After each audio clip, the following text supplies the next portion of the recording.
Santiago 1 del 19 al 21, capítulo 1 del 19 al 21.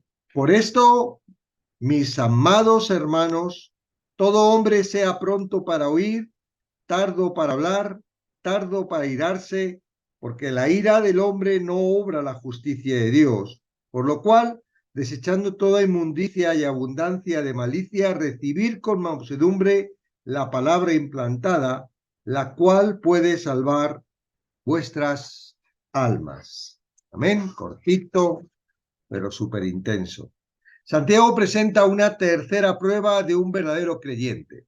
La primera fue su respuesta a las pruebas, la segunda fue su respuesta a la tentación y la tercera es su respuesta a la verdad revelada en la palabra de Dios. Cuando el verdadero discípulo oye la palabra de Dios, siente algo especial por su verdad y un deseo en su corazón de obedecerla. Una de las evidencias más confiables de la salvación genuina es ese anhelo por la palabra de Dios.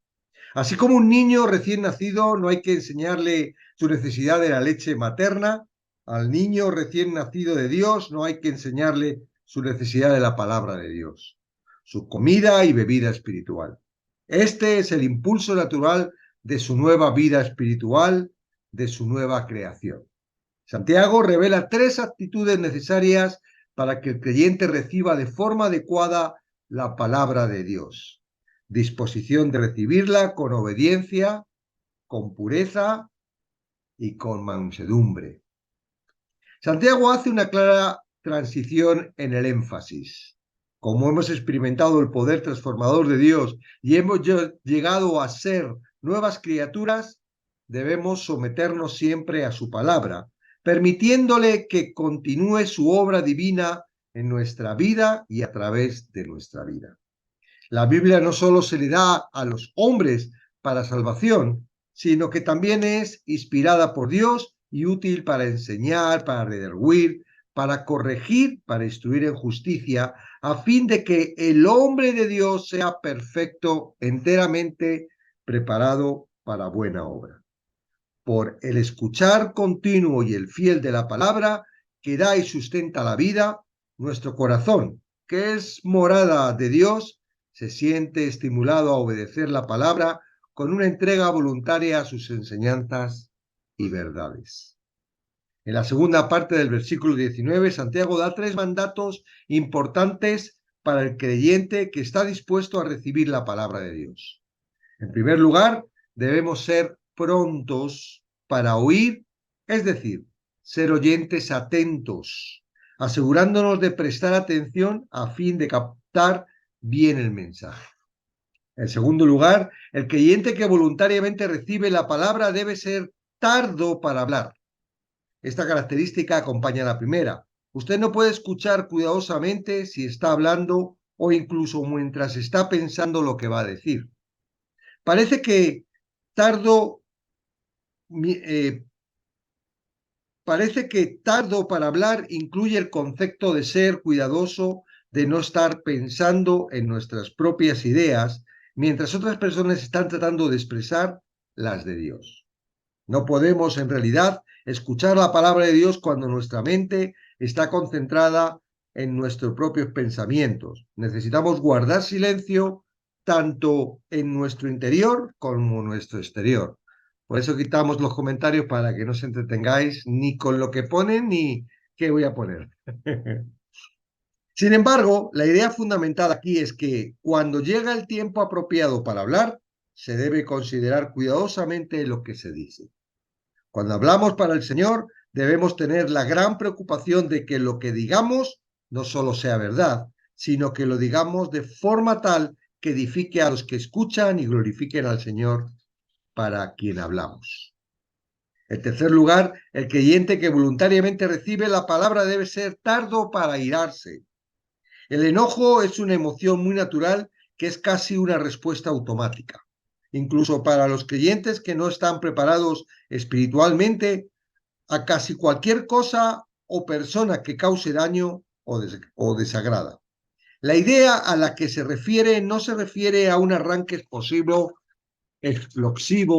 de nuestro temperamento, sino a un resentimiento interior y profundo que se agita y arde muchas veces sin que otros lo noten.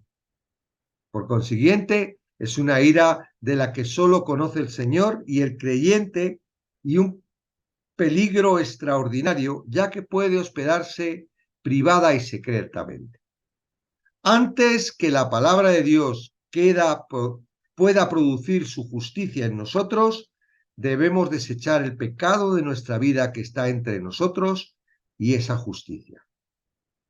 A lo que se está refiriendo Santiago es confesar, arrepentirse y eliminar todo vestigio y rasgos de maldad que corrompe nuestra vida. Disminuye el hambre, o sea, que todo eso disminuye el hambre por la palabra y oscurece nuestra comprensión. Cuando esto ocurre, podemos realmente recibir la palabra de Dios, no como palabra de hombre, sino según es verdad, la palabra de Dios, la cual actúa en nosotros los creyentes. Los verdaderos creyentes voluntariamente reciben la palabra de Dios como mansedumbre. La mansedumbre incluye la muy importante cualidad de la docilidad, que obviamente es la suma importante en cuanto al oír y entender la palabra de Dios. El cristiano debe recibir la palabra implantada con un espíritu obediente, manso y dócil, libre de orgullo, resentimiento, ira y toda forma de corrupción moral. Puede salvar vuestras almas, mira hacia atrás, hacia nuestra salvación inicial, cuando la palabra trajo la verdad del Evangelio a un corazón perdido, mostrándonos el camino de salvación y salvándonos de la paga del pecado. También puede salvar al ser un recurso constante de la verdad de Dios que el Espíritu Santo emplea para evitar que el alma de los creyentes sea arrebatada y confundida, llevándola al pecado y con ello a la descomunicación con Dios. Ya sabemos que no podemos irnos a condenación. El que está salvo, y eso lo tienes que tener tan claro, ¿verdad? Porque si no, es raro que hayas nacido de nuevo, si no tienes esa seguridad. Todavía estás en el proceso de nacer. Uno nace de nuevo cuando ya entiende que es de Cristo y nada puede hacer para salir de ahí. Voy a voy a poner los comentarios y comenzamos. Hay dos versículos, ajustes, okay,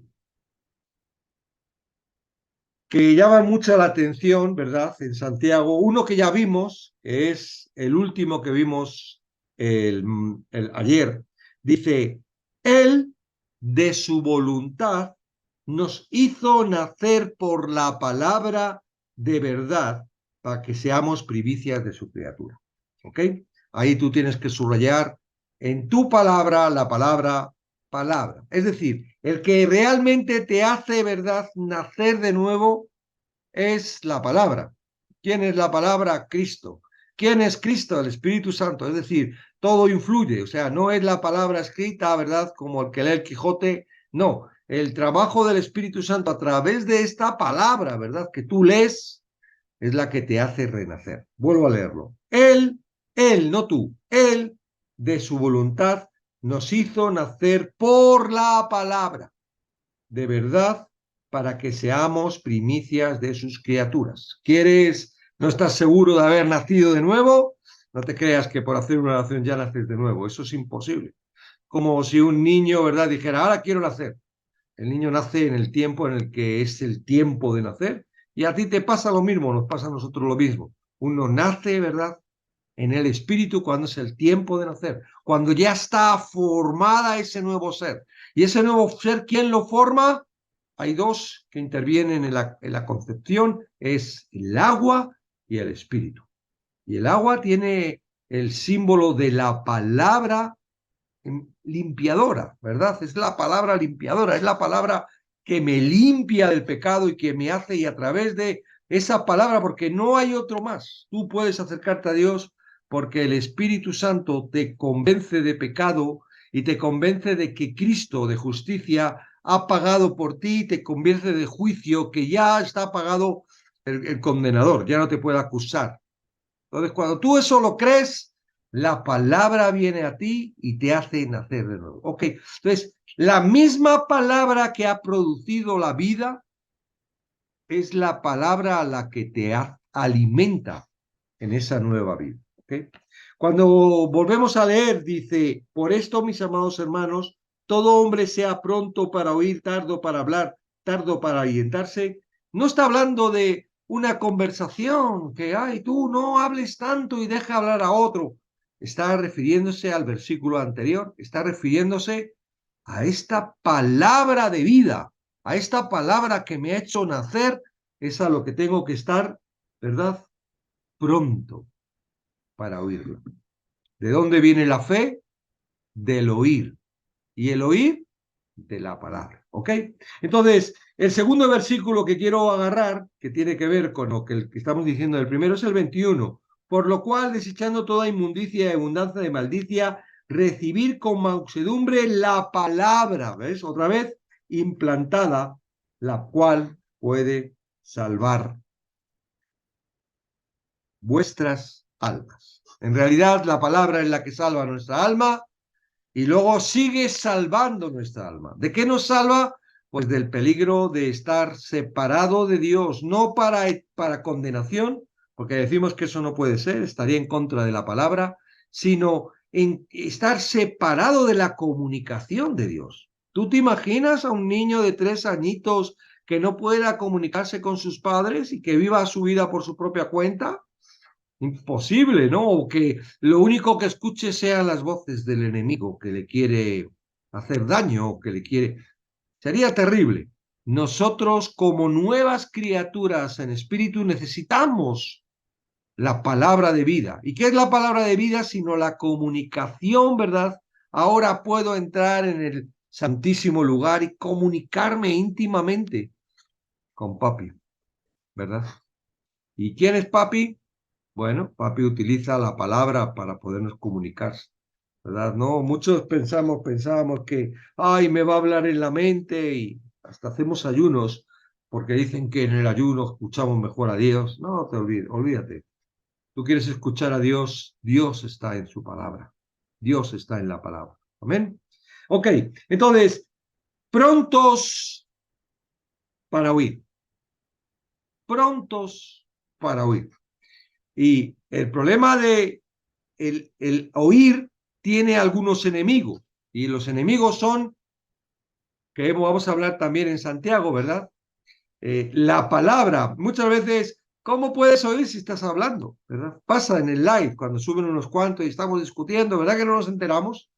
Y imagínate el que está hablando no se entera lo que está diciendo el otro, no nos enteramos. Entonces, cuando estamos escuchando la palabra o atentos a la palabra, ya no estoy hablando más de bueno, quizás cuando estamos así en prédicas, pues es importante, ¿verdad? No estar hablando porque no te vas a enterar. Pero cuando estás atento a la palabra, estás escuchando la palabra, ¿no? Hay algo que también se entiende por hablar y es qué voy a decir o qué estoy pensando de lo que estoy leyendo. Entonces, eso es un enemigo de estar pronto para escuchar. Es decir, el que está pensando, ah, voy a decir esto, ah, qué bien voy a quedar, está pensando para sí mismo y no puede estar atento a lo que realmente Dios le está diciendo. ¿Ok? Y el segundo enemigo es airarse. Y aquí parece como que no te enfades, no entres en ira. Y no, eso es algo que ya te digo que surge, inmediatamente surge y que también vamos a ver que tiene que ver con la lengua, ¿verdad? Con este órgano que es tan pequeñito, capaz de incendiar un bosque. Pero tiene que ver, el contexto mayor es algo que está estorbando a lo que nos concentra, a los que nos pone en cuanto a la palabra. ¿Y qué es lo que puede estar estorbando? El enojo. En un momento dado nos podemos enojar. ¿Qué les pasaba a los fariseos y a los escribas, verdad? Personas que estaban deseosos de conocer a Dios, que deseaban que viniera el Mesías, y resulta que cuando tenían el Mesías enfrente y hablaba, que había algo que les estaba estorbando, ¿verdad?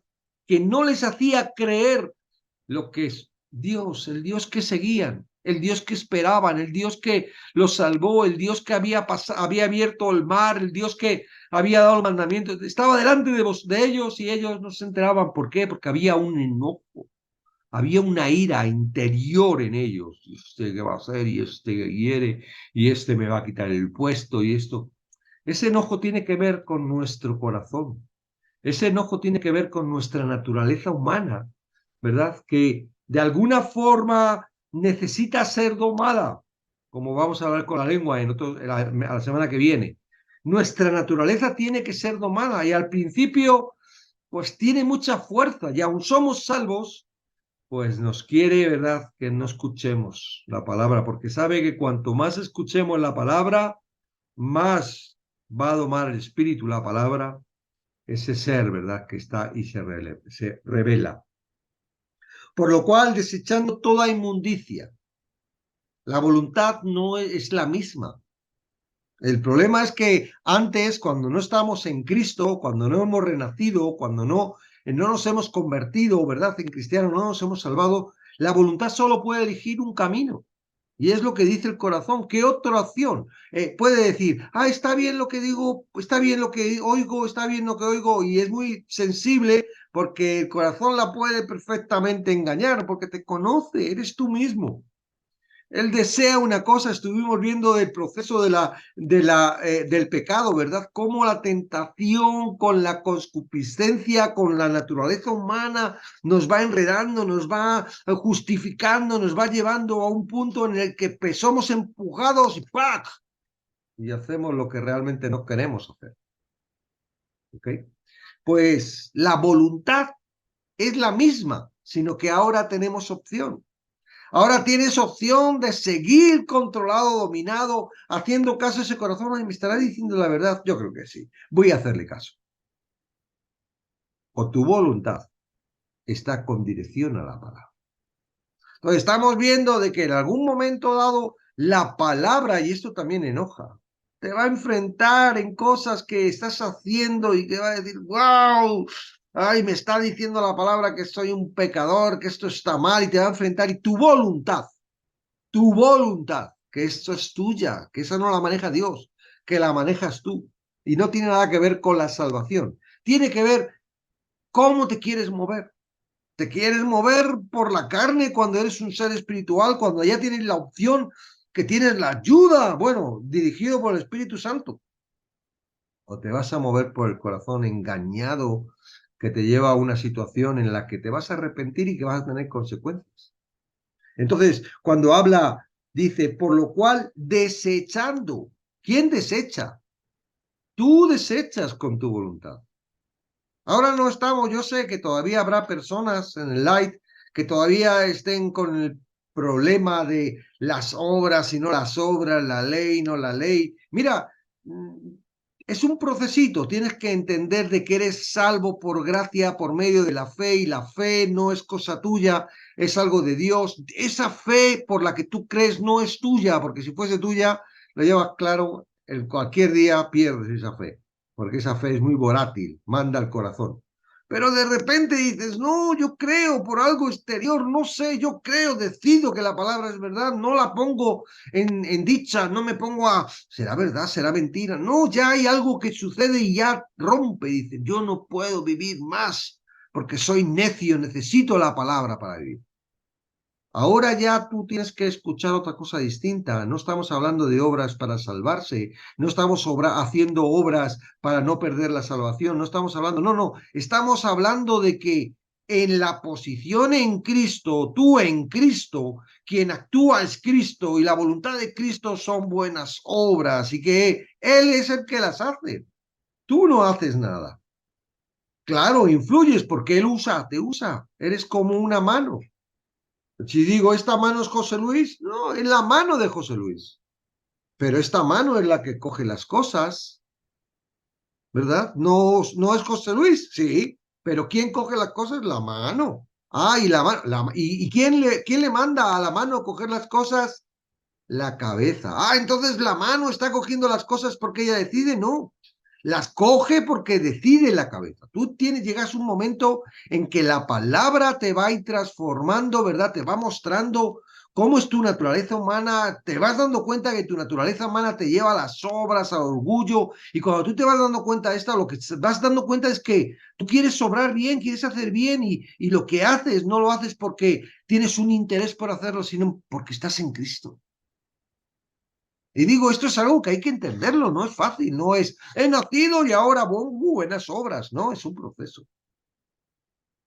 Tienes que conocerte, porque si no te conoces, tu corazón, tu carne, tu mente y Satanás te van a engañar y te van a meter en un cacharro donde no vas a poder escuchar a Dios. Está tan oscuro allí que no, y te crees que Dios se ha marchado y se ha ido lejos. ¿Por qué me has dejado?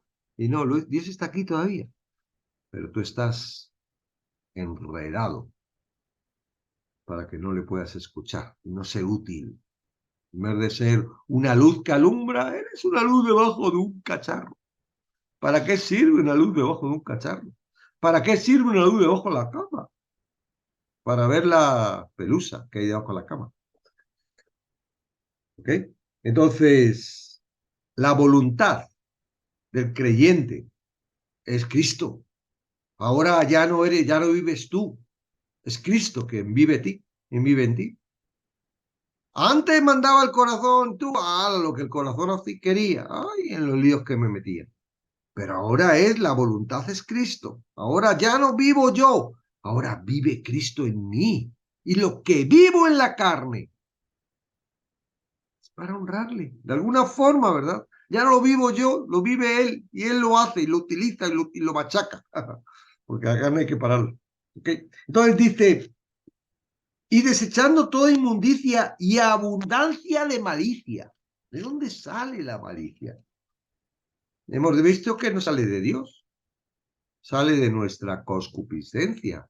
Y nuestra concupiscencia no es el diablo que esté por ahí, ¿verdad?, metido en nosotros. Es nuestra propia naturaleza. Desechando eso, ¿verdad? Con dice, y maldicia, recibid. Ay, para estar atento a la palabra, tardo para oír, tengo que desechar todo eso porque también es un estorbo a la hora de que la palabra me hable. Desechar, y dice, y recibid con mansedumbre la palabra implantada, la cual puede salvar tu alma. No decir, me he leído la Biblia y ya está. Un cristiano necesita escuchar a Dios constantemente, constantemente. Que te acusan porque estás todo el día leyendo, gloria a Dios. Tranquilo, la palabra va a hacer su trabajo. La palabra va a hacer su trabajo, porque está viva y es eficaz, más cortante que una espada de doble filo, ¿verdad? Vamos a entrar en la próxima semana en una parte que a la iglesia le ha hecho mucho daño. Hay muchas personas que cogen los versículos independientemente y sacan de ahí, ¿verdad? Y no les importa lo que diga el resto de la Biblia, pero sacan de ahí. Ahora, más que hacernos daño a nosotros, quizás lo que vaya a ser es como un termómetro que te va a decir, oye, ¿estoy en el proceso de la gracia o estoy en la gracia? Aquí no es, ay, no voy a llegar a la gracia. No, no te preocupes. Dios quiere que llegues a la gracia. Si tú estás encaminado a conocer a Dios, Dios va a poner todo el camino, va a quitar todos los estorbos, va a poner todas las dificultades posibles para que te mate. Por eso hoy estaba hablando con Cheri sobre el tema de la alabanza, ¿verdad? Hay muchas personas que se están apuntando, cuidado con eso, a grupos de adoración. Y abandonan el grupo de la palabra por el grupo de la adoración. Como diciendo, bueno, y luego no tienen tiempo para el grupo de escuchar la palabra porque tienen mucho ocupado con el grupo de la adoración. Y efectivamente esto es una estrategia que es fácil adorar. Es muy fácil adorar. Una persona se puede tirar horas cantando y no pasa nada y sale contentísimo, con el alma contenta. Sin embargo, la palabra no. La palabra te redarguye, te pam. Si no estás en Cristo, te mata. La palabra te lleva a la vida y para llevarte a la vida tiene que matarte, no es decir, ¡ay, qué bien lo que hace la palabra en mí! Si no estás en Cristo, tiene que hacer algo. ¿Para qué? Para que digas, Señor, ¿qué tengo que hacer para estar en ti? Porque es Él que te alcanza, no eres tú.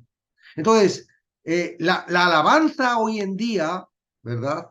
Claro, la justifican con que hay un par de palabras, de versículos por ahí, que se reunían a cantar himnos y cánticos espirituales y salmos y entonces ya justifican con esos versículos que lo que están haciendo es de la palabra de Dios y como salen tan agradecidos, salen tan fortalecidos, ¿qué sale fortalecido? ¿El hombre interior? No, sale fortalecido tu corazón, porque el 99% de las alabanzas son cánticos para el corazón. Son cánticos. Claro, por eso pone un alegre, porque tú dile al corazón, machaca al corazón, es la carne, está en contra de Dios. Vas a ver cómo eso te pone incómodo, porque le estás diciendo el peligro que tiene seguir tu vida. Pero si estás ahí cantando canciones que son como oraciones repetitivas, que Jesús dijo que eso no es nada,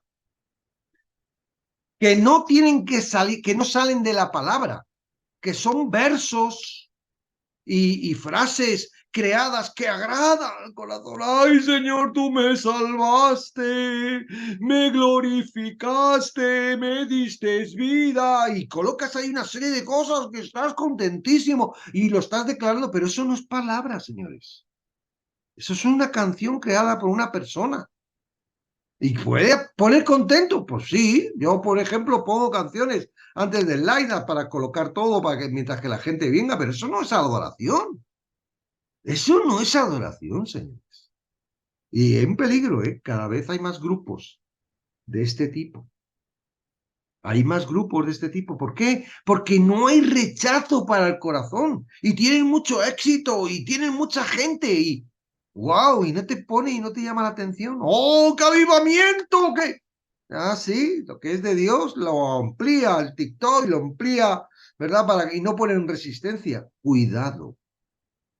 Adoración es otra cosa distinta. La gente del mundo y el mundo ha tomado el concepto de que cuando está cantando está adorando. ¿Qué? ¿Dónde pone eso? Que te reúnas y que cantes, pero no dice que sea adoración. Todavía, oye, repiten los salmos, como decíamos, vamos a hacer canciones que digan los salmos o que digan las palabras o versículos claves para que de alguna forma a mí se me queden, me la aprendan. Bueno, fantástico, está muy bien, pero eso no es adoración. La adoración tiene que ver, la adoración tiene que ver con una entrega. ¿Cómo te entregas? Si estás cantando, estás feliz, estás con una entrega. Yo soy tuyo, Señor. La adoración no es un tiempo que tú adores.